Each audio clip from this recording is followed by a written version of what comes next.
Thank you, Nicoletta, and good morning and afternoon, everyone. 24 has been another remarkable year for Ferrari, full of milestones, unforgettable memories, and the continued growth of our brand across each of its three souls: racing, sports cars, and lifestyle. Over the last years, we successfully continued to execute our business plan.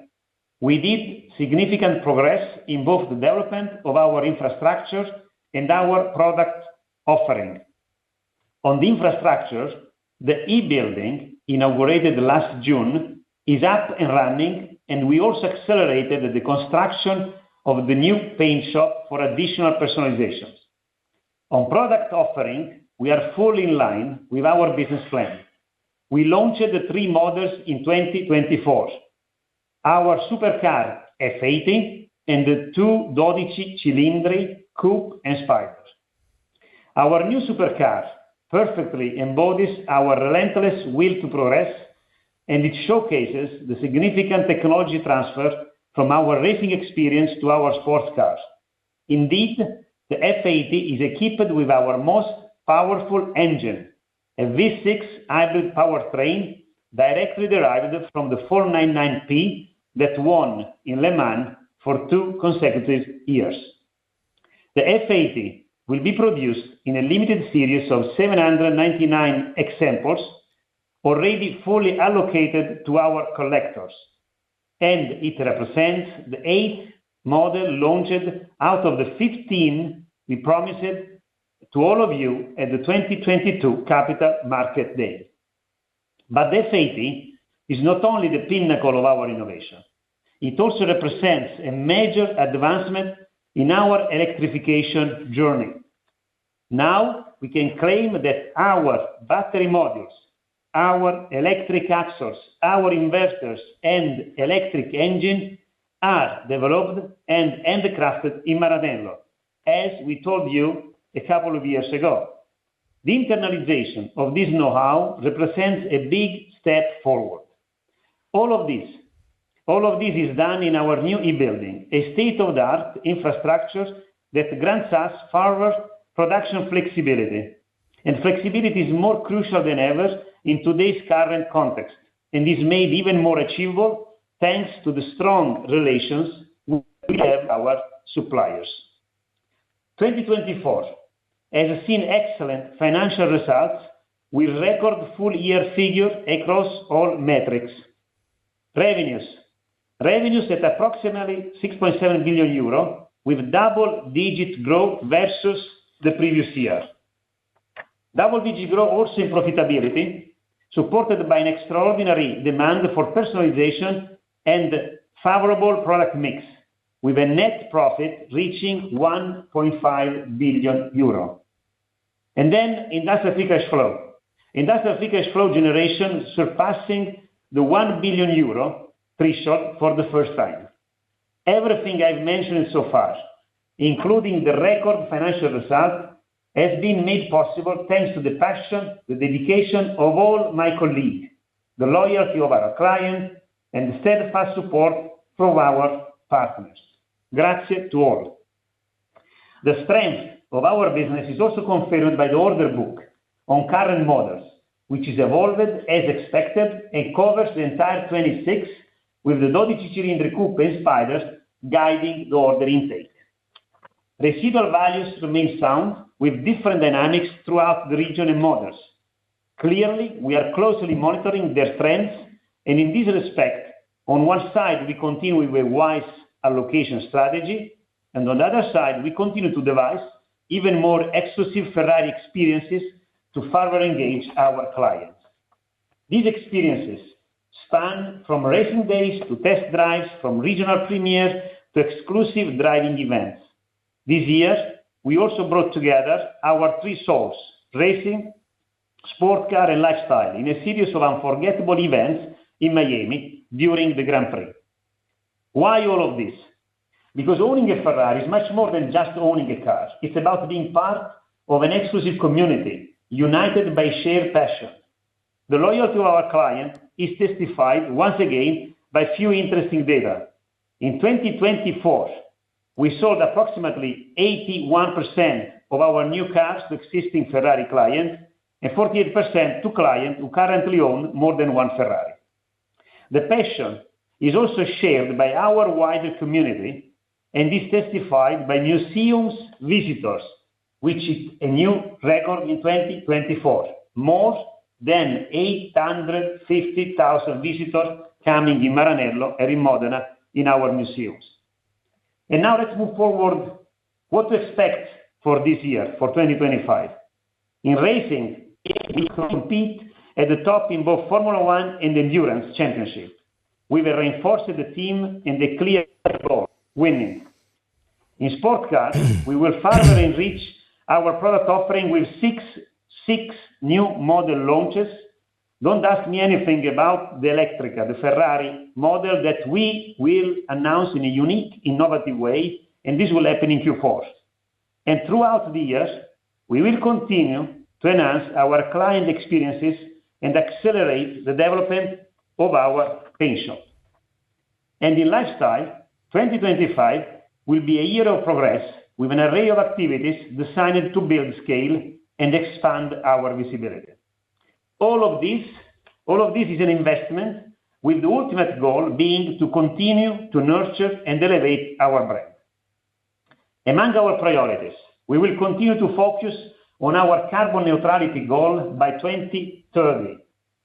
Further progress were made in 2024 with the shutdown of our highly efficient three-generation plant, several months ahead of our initial projection of last Capital Market Day.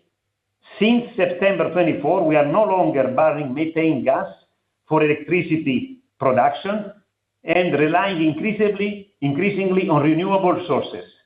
Thus, in 2025, we expect to reduce by approximately a factor 3 our Scope 1 and Scope 2 emissions compared to the 2021 base years.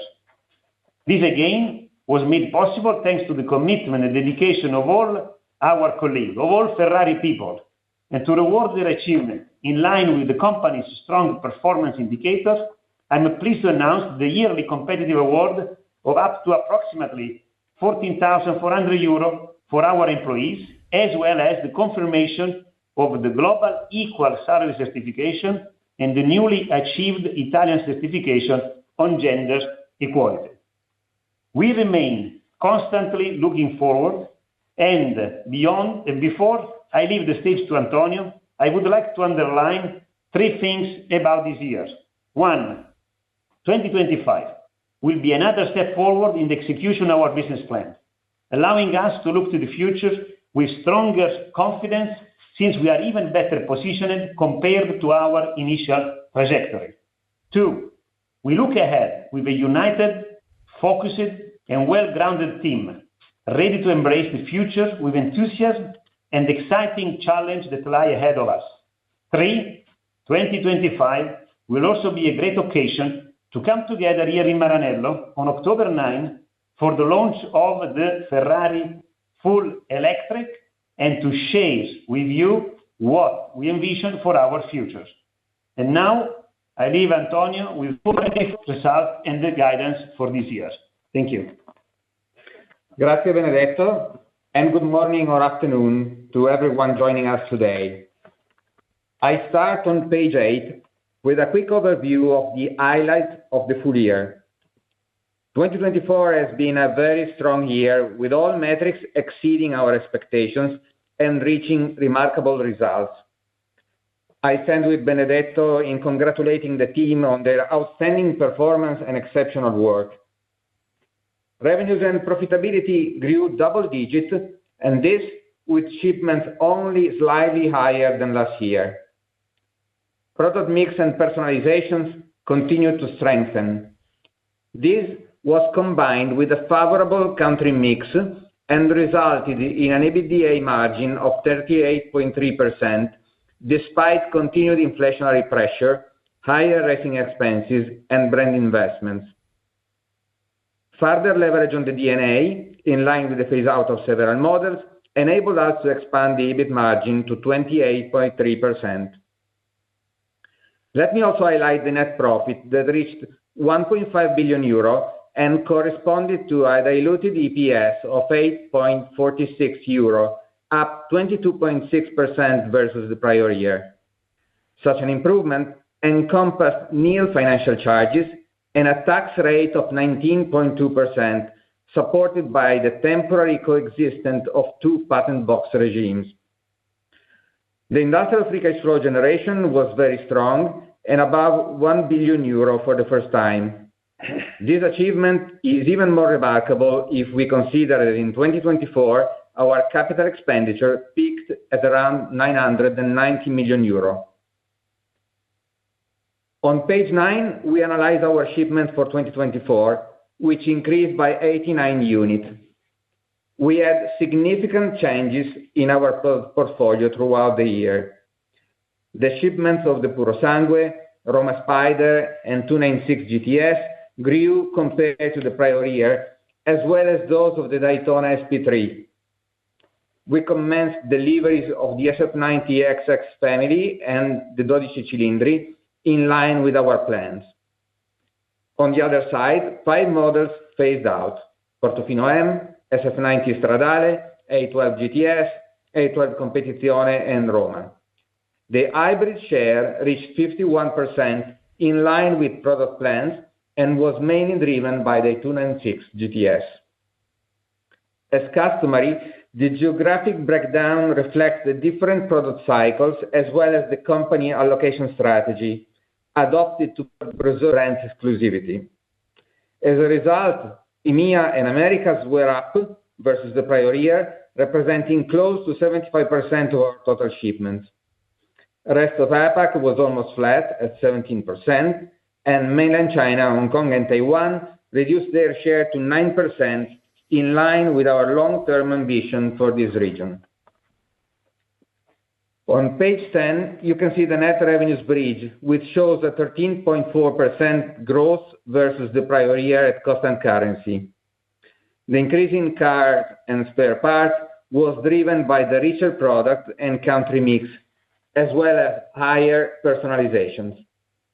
Personalizations continued to strengthen and exceeded once again our expectations, reaching approximately 20% of total revenues from cars and spare parts, mainly supported by the Purosangue and the Daytona SP3.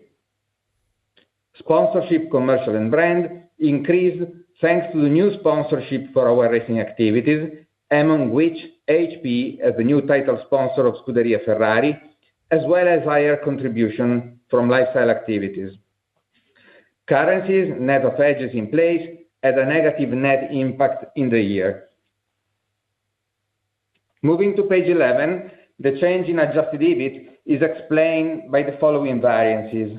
Mix and price strongly positive thanks to the enriched product mix sustained by the deliveries of the Daytona and the 13 units of the 499P Modificata.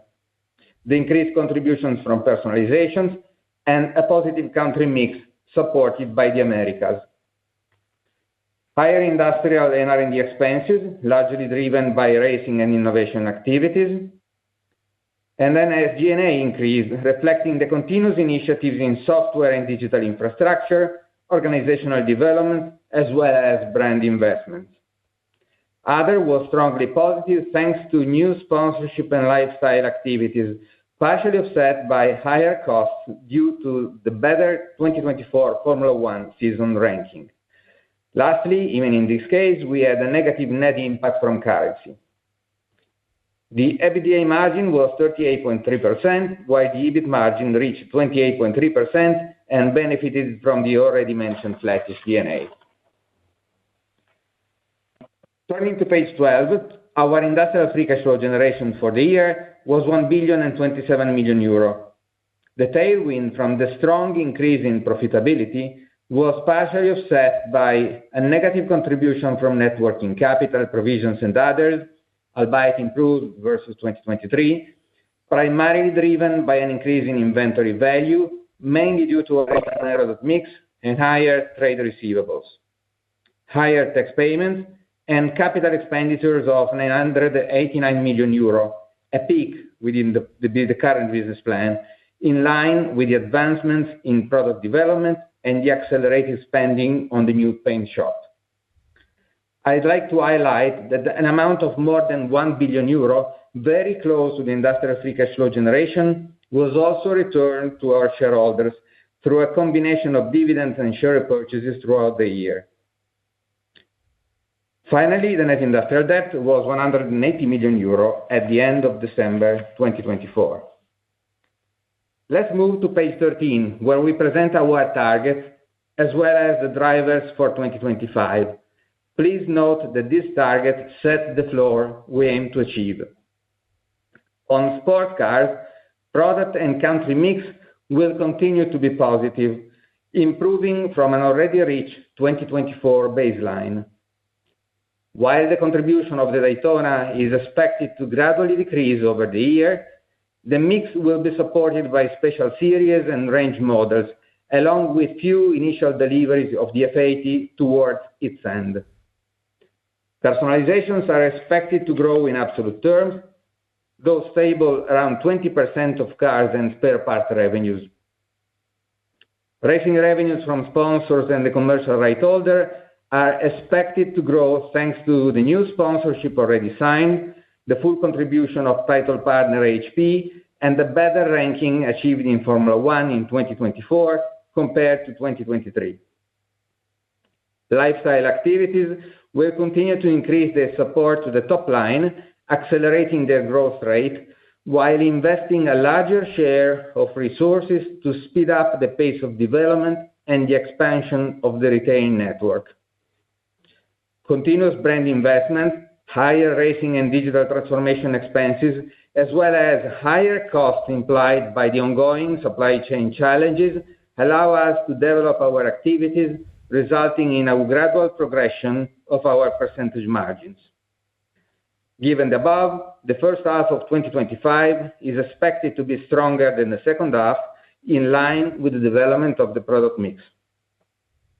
As to the bottom line, we estimate the effective tax rate to be higher at around 22.5%, as we keep on benefiting from the new patent box regime, while the previous one has come to an end. The industrial free cash flow generation will be sustained by our profitability, partially offset by a still negative change in working capital, with new deposits from clients partly offset by the reversal of previous year's advances, tax payments proportional to the development of our income, and CapEx of approximately 900 million euro, substantially lower than last year. The underlying assumption on the US dollar exchange rate is that it will fluctuate around 105. That would be rather neutral compared to 2024, including hedges. And please note that what I've just mentioned relies on the assumption that applicable custom duties stay unchanged. To sum up, today's very strong set of results marks another significant step in our growth trajectory, which we aim at continuing in 2025. Despite the ongoing uncertainty in the global scenario, our unique business model gives us strong visibility, flexibility, and confidence in our future. And we look forward to sharing our long-term vision and strategy at our Capital Markets Day. Apologize for the sound, it's their end. Thank you for your attention, and I'll turn the call over to Nicolai. Thank you, Antonio. We are now ready to start the Q&A session. Thank you. As a reminder, to ask a question, please press star 11 on your telephone and wait for your name to be announced. To withdraw your question, please press star 1 and 1 again.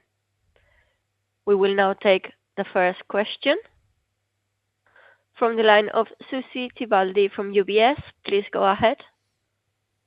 Hi, good afternoon. Thanks for taking my questions. I have two. The first one regarding your model rollout, 6 new models in 2025. I was wondering, so you are anticipating your guidance by 1 year. Is that purely on the financial side, but also operationally?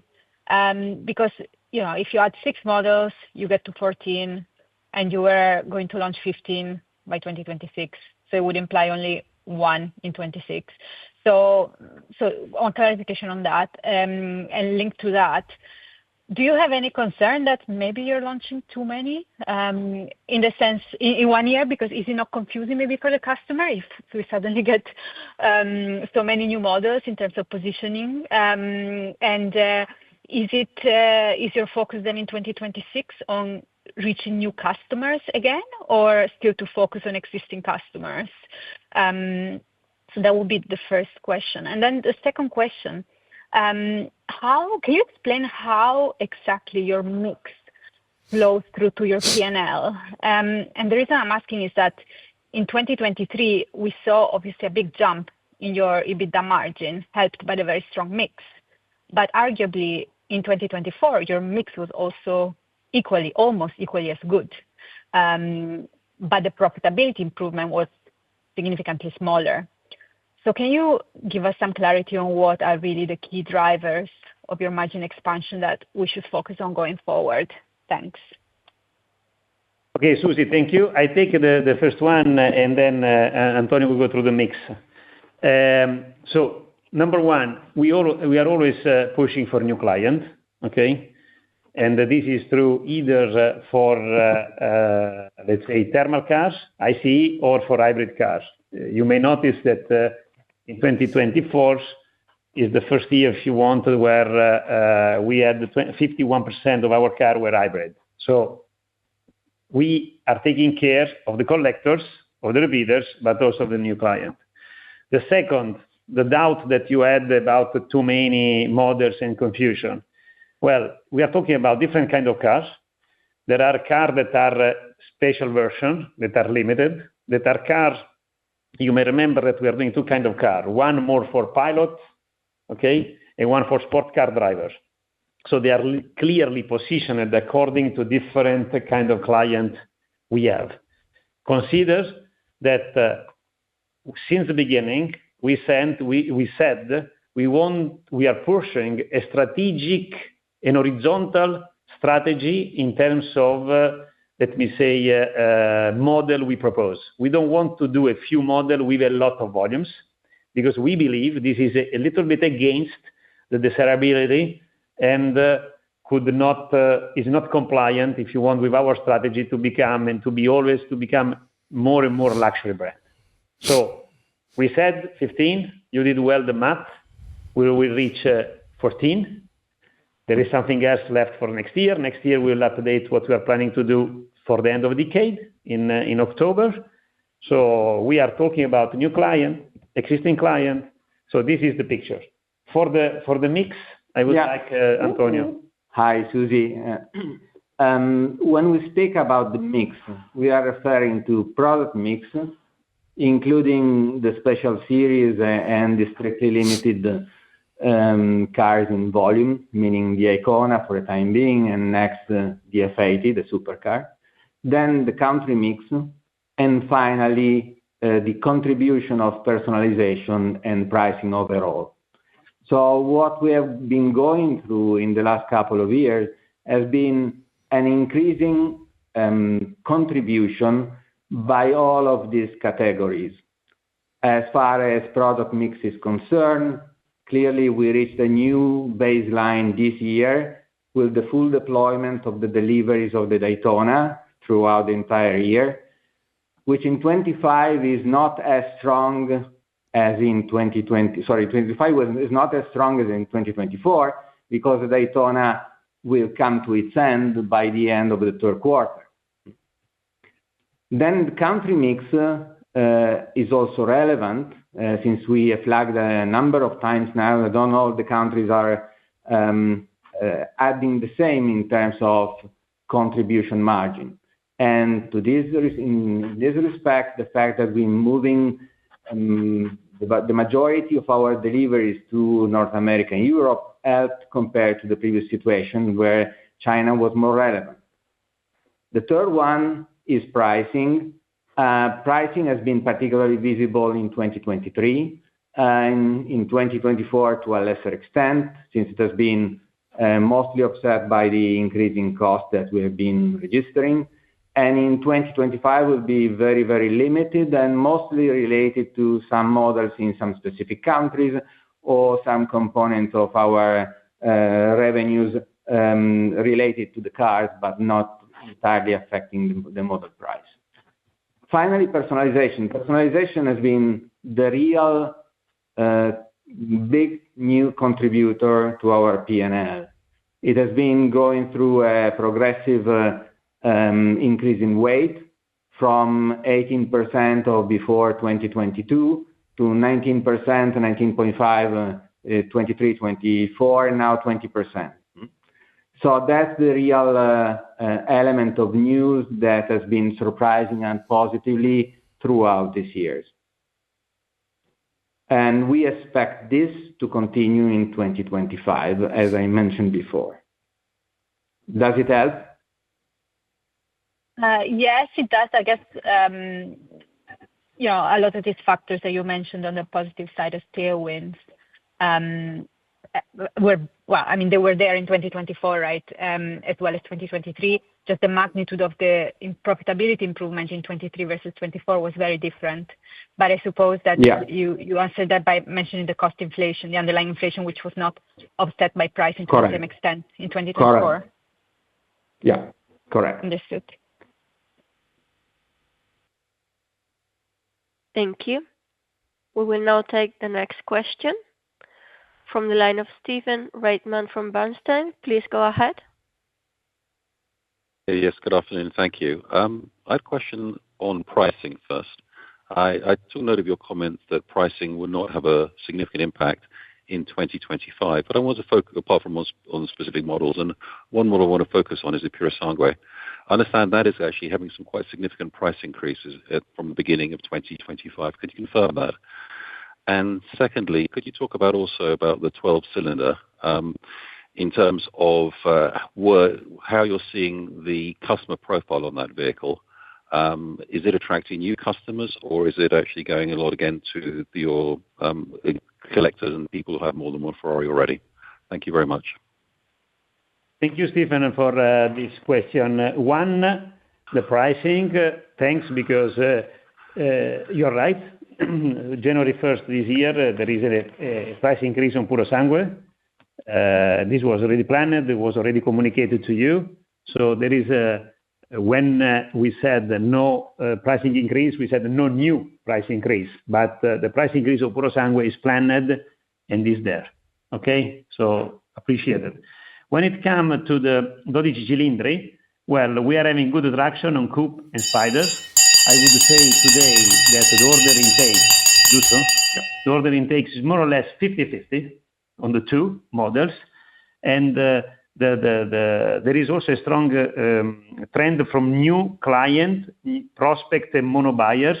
I would say that 45% is, 45 years is the average age of the new client. In how many are the new client percentage-wise? We are talking around something in the range of 20%. So that's very interesting. Also, I want to share with you the age. That is pretty interesting because we see, and I have in mind several of them, young people as well as new clients that are particularly interested on the 12 cilindri. Thank you. If I could also ask you have you got any updates on the kind of warranty program you've been offering on the battery that you told us about last year, particularly in terms of guaranteeing the sort of longevity or the usefulness of the battery in the plug-in hybrids? And obviously, you'll do something similar on the BEV. Another interesting question, Stephen. Yes, we launched this warranty in basically in September. So in the last 4 months, we see around 350 people that are buying our additional insurance for a peace of mind. We have different kind of considers for everyone that this is a warranty that is touching only the hybrid cars, because we're talking about high voltage battery. So we are talking about, as I said, 350 contracts signed more or less in 4 months. And the reason why they like it is because this is providing them a peace of mind, because there is no problem, let me say, in the expiration date of the chemistry of the cell of the battery. So it is having good traction, and we will keep monitoring it. Thank you very much. Thank you. Thank you. We will now take the next question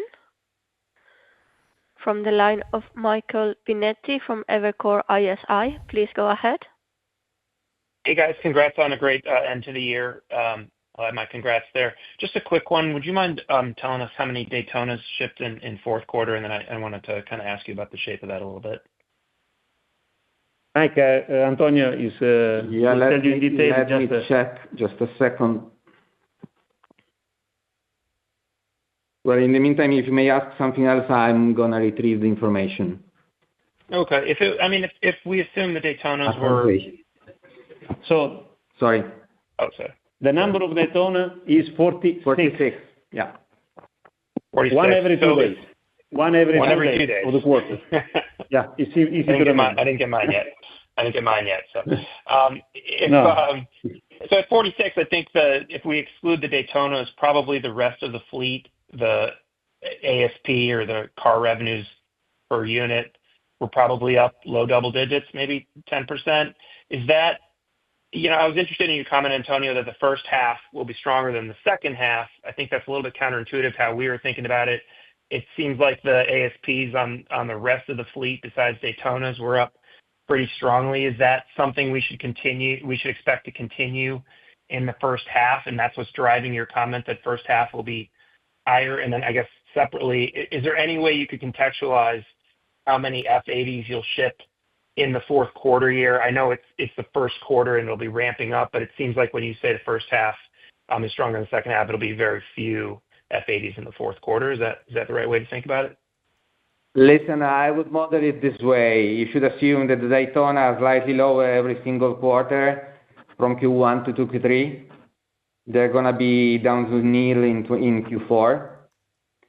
And then the swap between the XX, the S90XX Coupe and Spider with the A12 Competizione is going to grow in the second, is going to be positive and provide an accretion from Q3 onward, but not offsetting the negative from losing the Daytona. And the F80 is kicking in the last quarter, but just a few units.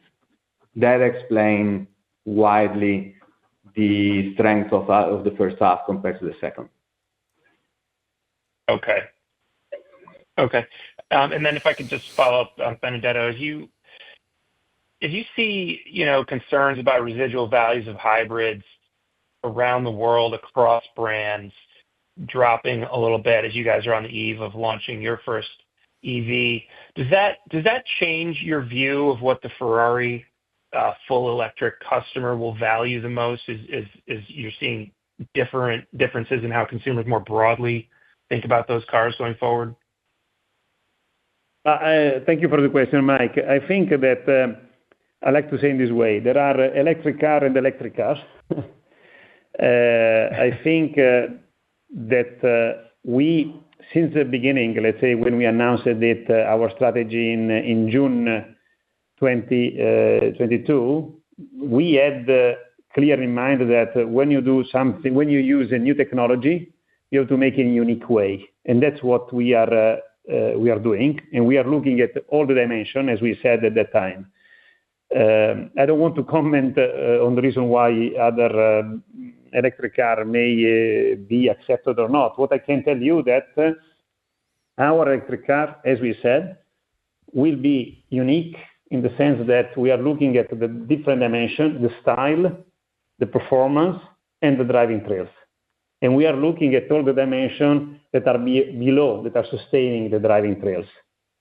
So if you want to know more detail, you have to come here to eat the tortellini and to see the electric car in October.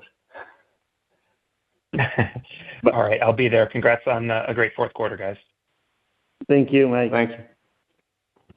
Thank you. We will now take the next question from the line of Monica Bosio from Intesa Sanpaolo. Please go ahead. Good afternoon, everyone. I hope you can hear me. I have three questions. One is for Benedetto. It's on the order book in China. I remind that in occasion of the third quarter, you said that the order book in China was at around 5 quarters. I'm just wondering how is the situation now, and if you are willing to change a little bit the strategy, also on the back of the tariff environment. In this context, I'm also wondering if we can expect some acceleration in deliveries towards Americas in the very first part of the year. Then the second question is on the residual values. That's something that has to do also with the 7 years warranty on the batteries. Can you give us just an update on the residual values trend on the hybrids model? And the very third question is on the R&D for the current year. If you can share with us some indication, Antonio. Thank you very much. Thank you, Monica. So one order book in China, you remember well, we said the 5 quarters, and we state today 5 quarters. And we do not intend to do any acceleration of sales to US or wherever because of duties or what. So we go ahead with our plan without no acceleration. 2, residual values. Residual values, there is the trend of residual values is different from the different region and different models.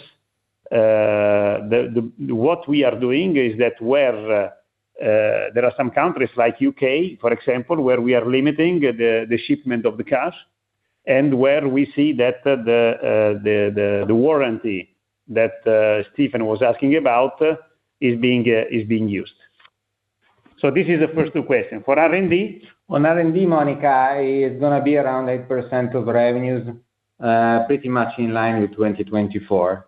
So not a big change there. Okay, thank you very much. If I may just follow up, it's just a housekeeping question. The first half will be stronger than the second half. The price mix will change between the first and the second part of the year. I can imagine that volumes will keep low double digit. Can I imagine a different trend in volumes between the first and the second part of the year, or should be more or less as the previous year? No, pretty much. Thank you, Monica. Pretty much equally distributed in terms of volume. And in terms of the main drivers for H1 being stronger than H2, I just mentioned, so I don't think there is anything else significant to flag. Okay, thank you very much. Thank you. Thank you. Thank you. We will now take the next question from the line of Anthony Dick from ODDO BHF. Please go ahead. Yes, good afternoon. Thanks for taking the question. A couple on my side. The first is on the D&A. It seems your guidance seems to suggest that D&A will be lower in 2025 versus 2024. So could you maybe confirm this or not and explain kind of the reasons behind that? I think you mentioned some model phase-outs having an impact on D&A. So just wondering if that was also expected this year. And then my second question is on the F80. So you mentioned in a presentation that it's been fully allocated, but there's also been various reports saying that there's been some cancellations from clients on the car. So maybe could you address that question, confirm whether or not there have been some cancellations, and just whether you've just been able to replace these cancellations, or and maybe where the order book stands for the F80. Thank you very much. Thank you, Anthony. I think the second one, the D&A, Antonio will guide you. And thanks also for this question. Another interesting one, because it's also true that on internet you may read whatever you want. We rely on the contract that our clients are signing. And also, if you want, allow me to say that there are more people than the 799 cars that we are aiming to do. So, unfortunately, we cannot show you the contract, but I think you've seen also after a blog was popped up, I think when was it? Mid-January? Because I remember I was on the phone with Nicoletta. There has been a correction, and the blog itself has been correcting the news. You know what? What I can tell you, instead to disclose, let's say, something that we cannot, I would like to tell you that the order intake on the supercar has been faster than the order intake on the two previous Iconas. So I would not, is not relevant, this news, what you read on internet. The second one, DNA. With respect to the DNA, I mentioned the fact that in 2024, the overall level of the DNA was substantially flat. We moved quite, few millions.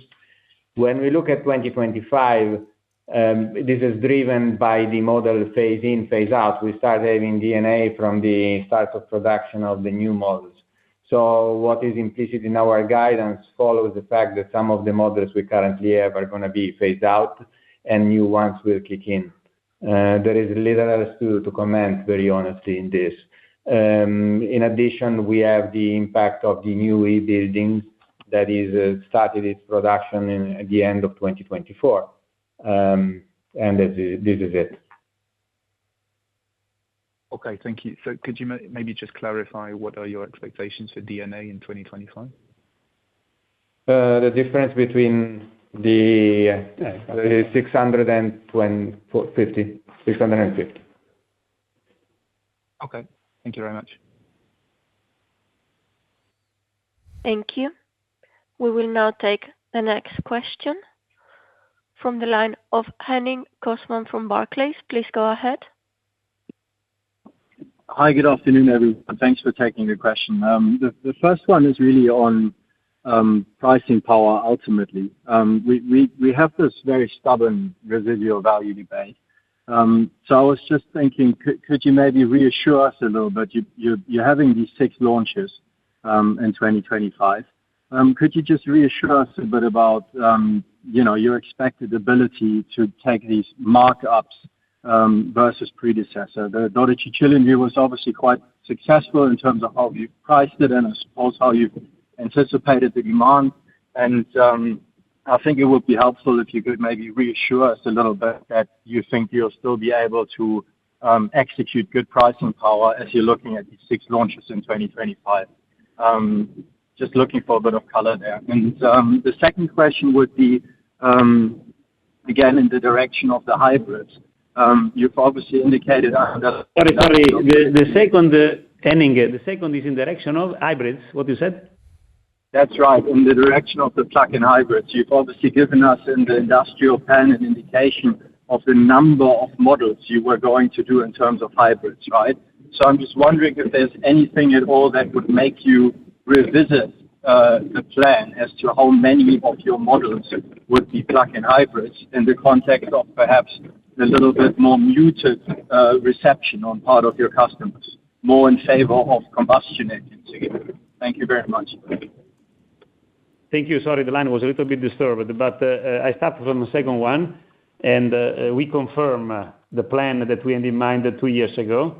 We said, let's say we were going to, 3 years ago, sorry, in 22, we said that we were having, let's say, the hybrid, the thermal, and the electric. So we are executing our plan according to our initial, product plan.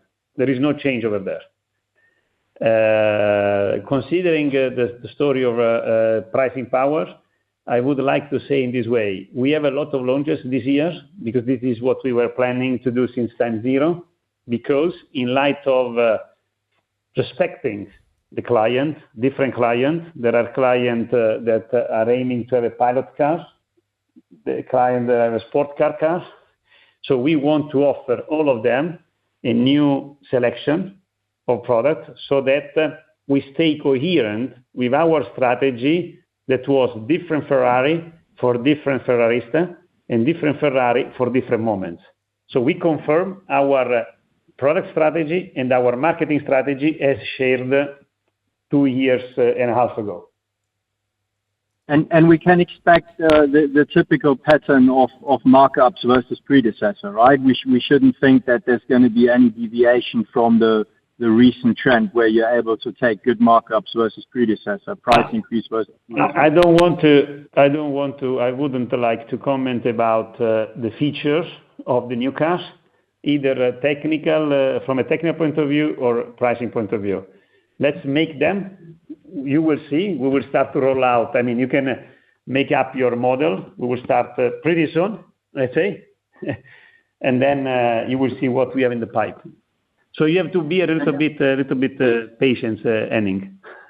Okay. Sorry, if I can just squeeze a final one on the topic of pricing.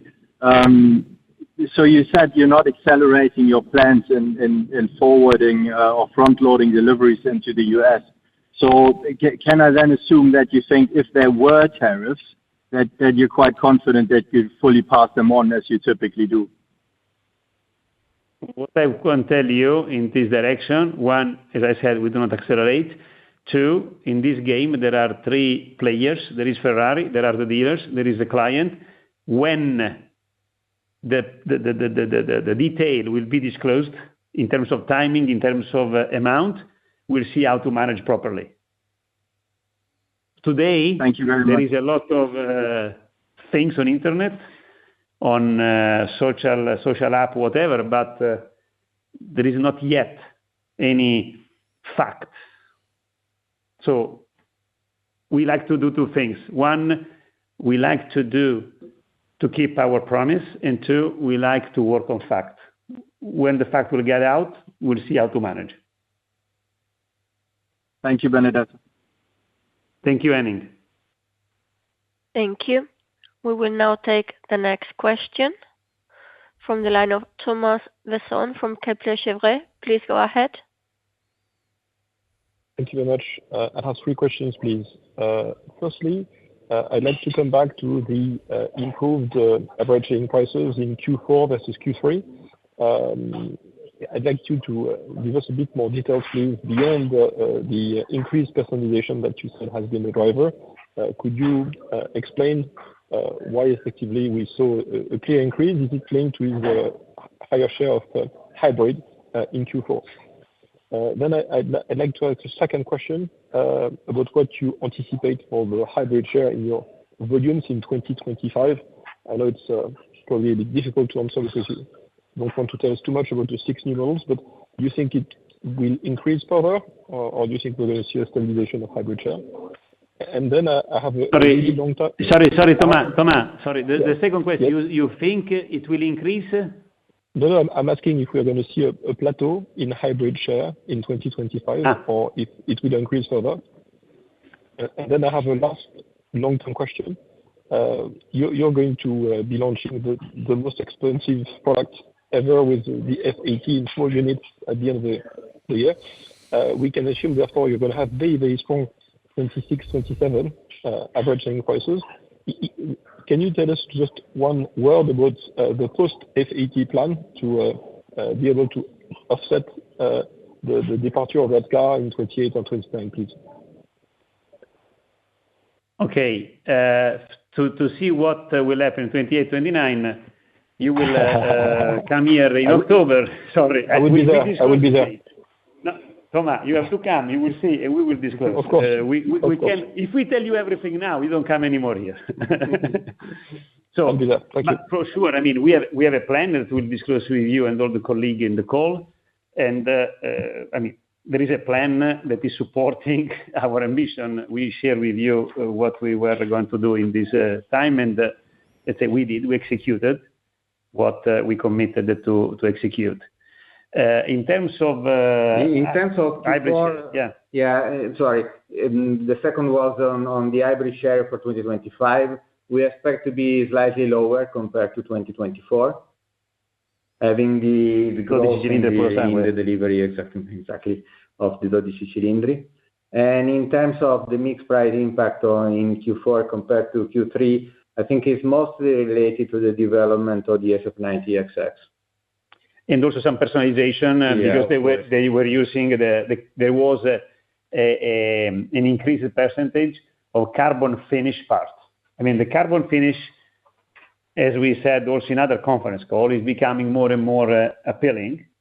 And as a matter of fact, you may remember, Thomas, that we increased also our capability, our supply chain capability to provide this kind of personalization. And the last element is probably a bit of a country mix, which is also positive in Q4 more than Q3. Understood. Thank you very much. Thank you, Thomas. Thank you. We will now take the next question from the last line of George Galliers from Goldman Sachs. Please go ahead. Yeah, good afternoon, and thank you for taking my questions. The first question I had was just a bit of a housekeeping question with respect to the number of specials shipped in the fourth quarter. I think if we just do the basic math based off what you showed for Q1, 2, and 3, and then what you showed for the full year, it would imply that the specials were somewhere in the region of 7 to 8% of deliveries in Q4. I was wondering if you might be able to confirm that. The second question I had was just on the depreciation and amortization. Obviously, at around 650 million for this year, there is quite a large delta to where the CapEx has been in recent years. Over time, is it fair and logical to expect the D&A to get close to the 900+ million level of CapEx that we have been seeing? Or does the lifetime assumptions for the D&A mean that that annual D&A number will always be materially lower than the CapEx has been at these elevated levels? And then just finally, with respect to the order book, obviously sold out for the next 2 years, which is, phenomenally strong. And that would equate to something in the region of around 28,000 cars. As we think about those orders, what is the average number of orders per customer? Can you give any insights into that? Thank you. So the first one I will reply is 6%. You said the number of special in Q4, 6%. The last one, yes, we are covered until 2026. And you said orders? Orders per client? Per client, exactly. We don't have this match. I think, let me put it this way. The distribution of order for sure is not Gaussian. It's pretty scattered, as I can tell you. I can tell you there are clients. What I can tell you is that there are clients that want only one kind of cars, the Pilot. Some clients that want only the one for sport as a sport car drivers, and other people that are taking both. Depends a little bit. It is, this kind of average is a little bit meaningless because it depends on the country, and also consider that there are also, the top and VIP clients that are taking our car also in different places. So we don't see this parameter because it's not representative. The second one, the D&A. Yeah, the D&A. It's CapEx to D&A. I think we discussed it already when we had the Capital Market Day in 2022. And I think we said by the end of 2026, we would have expected to be around 1.2. So it's not 1-to-1. For the next 5 years, please wait until the next Capital Market Day and we'll be more specific. Clearly, what we are witnessing within this year is a wave of investment which is made of a significant addition, the Elettrica that we were talking before, and the infrastructural investment that are also reshaping our Maranello plant. Going forward, subject to the development, the definition of the new product plan, there are chances for a reduction and therefore for an equalization, a trend towards the equalization. Understood. Thank you. Thank you. We will now take the next question from the line of Adam Jonas from Morgan Stanley. Please go ahead. Hi, thanks everybody. I'm looking forward to the tortellini as well. It's divine.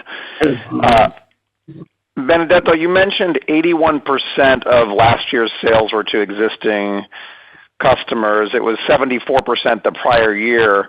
That's a big jump. I'm curious what drove that, what your long-term natural level is. And just to clarify within that question, I think you said that sales, did you say 40%, 40% of sales were to customers that owned one Ferrari already in the garage, or was it 14? I couldn't tell if it was 40 or 14. And then I have a follow-up. 40. Sorry for my Thank English. you. That makes more sense. No, it's me. It's my American ears. No, it's okay. It's always good to learn. No problem. I don't. Yeah. Thanks. Sorry. And on the 81%, just curious, a little color around that. It's a big jump, and I didn't know if that could go higher. And like your order book, based on what you see, would that remain around 81 or rise, or is that a high water mark? But I think, Adam, there are, just consider the case of 12 cilindri, no? The 12 cilindri is a car that is ICE, 12 cilindri, and you have 40%, sorry, you have 20% of the client that are new. Okay. No? Mm-hmm. So, and also consider the average age. Average age is also around 45 years. I have here the graph. If you take the 12 cilindri, coupe and spiders, the coupe, to be precise, average age is 45.2 years, and the spider is 44.4 years. So it's easy to remember, 3-4. So allow me to say, if I go to compare this also with the average age of the hybrid cars, more or less is the same for the new client. And in terms of another data point can be interesting, if I go to see the new client percentage-wise, the order from new client is in the same ballpark. Okay. All right. That would suggest stability there. Thanks, Benedetto. Just my follow-up on the personalization, just another angle. You had acknowledged, again, some of the residual weakness in recent periods was maybe a little bit of over personalization or different combinations that may not have achieved the same residual value retention in the secondhand market. And I'm wondering, even though you've guided clearly on personalization level remaining around 20% or more flat year on year, has your team made any changes to the character or the type of personalization? You mentioned carbon fiber, but in addition to that, that you would make available to your clients or somehow disincentivize so that you don't have, the rainbow colored paint with the brown interior and controlling, making sure that it's more in Ferrari clientele pedigree. Does that make sense? I don't know if there were things you could do to encourage or discourage the type. Thanks. I think I understand what you mean. First of all, a few data points to give you more color, because I think this is the last question, so I would like to share a little bit more color with all of you. So which are the personalization that are most common in our car? For sure, we have the carbon finish, okay, different kind of, let's say, accessories or things. Then there is also the painting. And then there is, when it comes to painting, there are different liveries. Now, the question is, you have clients, and I have several in mind, that they come here with their idea of personalization, and they let them guide by our expertise. So, for example, some people are telling, Benedetto, I came to Maranello, I went to New York with an idea, and then your colleague suggested me not to go so extreme or to do some so strange. So they follow. Some other client, instead, they come here and they take what they want. We can advise, but at the end of the story, we cannot force them. So clearly, if there is, allow me to say, if there are some combination, they may not be pleased or liked or loved by the second potential buyers. We have been thinking internally about, just to tell you, we have been thinking internally maybe to make some predefine the combination. Mm-hmm. Well, and just fresh. Last 2 weeks, there are some places in the world, okay, where they like to have quote unquote a set menu. There are other places where they want a la carte. Because they don't like set menu. And they want to be free to select what they want. Some people are saying, look, I understand, I may lose on the residual value, but when I drive it, I want to enjoy the way I want. Okay, so it's a choice. You have maybe on your shirt AJ. I would not take yours. I would not appreciate it because I'm a BV. So, but so I mean, we have to pay attention because we cannot limit. We have to defend the values of the brand, the identity of the brand. No doubt, we will not make a strange car for sure. But if the people like the combination, and we cannot say no because we can advise. I understand. People, so. And Benedetto, Adam, the best way you become our client and you can live this experience in first person. Well, look, if I can get seconds on the tortellini because it's so billowy, it's so delicious. I'll get you an AJ shirt. Thanks very much. Va bene. Va bene. Ciao. Ciao. Ciao. Thank you. We will now take the last question from the line of Tom Narayan from RBC. Please go ahead. Hi, thanks for taking the question. Looking forward to October, praying for good weather. So my questions are, first is on this whole residual value thing with that blog, which is, I guess, fake news. One thing that I think can help people understand this better is, I don't know if we track this, but what is the percentage of your owners that might be looking at their Ferrari as potentially as an asset, maybe, as an investor, just asking because, the demand of these customers theoretically would be at most risk if residual values come down.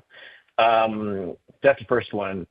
Then I noticed on the slides on the 2025 guidance, you mentioned supply chain issues and challenges. Just curious if there's any details there, if that's anything for us to, really be worried about or anything. And then lastly, on the e-building, since we were there last year, it was a big empty room. Just curious, if we looked at it today, what would we see that's different? What specific things are you utilizing it for now? Maybe it's different than what we saw before. Thank you. Okay, start from last one. If you come here, you will see that out of this building there are puro sangue and hybrid car getting out. Okay, there are cars that are done and getting out of the doors of that building. If you come here and you go to we say in Italy first floor, in US you say second floor, you have equipment that are managing, let's say, batteries, engine, inverter, axles. So this is about the e-building. Second, congratulations for spotting out this point that Antonio was clear. What does it mean, supply chain challenge? It's very simple. There are some suppliers in the automotive industry that because of the lower demand of the big OEM are having some troubles. That's the meaning. So how do we cope with them? Number one, the markets are up because of the job report people there to make confirming a rate cut in March, which is what I said. Number two, we are leveraging the second sourcing option that we have in place. So that's the meaning. It is funny because in the past we thought that the supplier depending less on us, if you want, had a more differentiated business, they could be more stronger. As a matter of fact, today, you have several suppliers in the Western world that are suffering because of lower demand of Western world OEM. Then you said the first one, F80, how many clients, maybe you can comment through the FF. Yeah, I think I would make a reference to what you already mentioned a couple of times. We've been going through a statistical analysis of the receivables and the range cars, and the fact that the range cars in 1 year lose around 20%. Apologise for the sound, it's their end. And this is an evaluation. So I think that it should We apologise for the audio. It's their end. The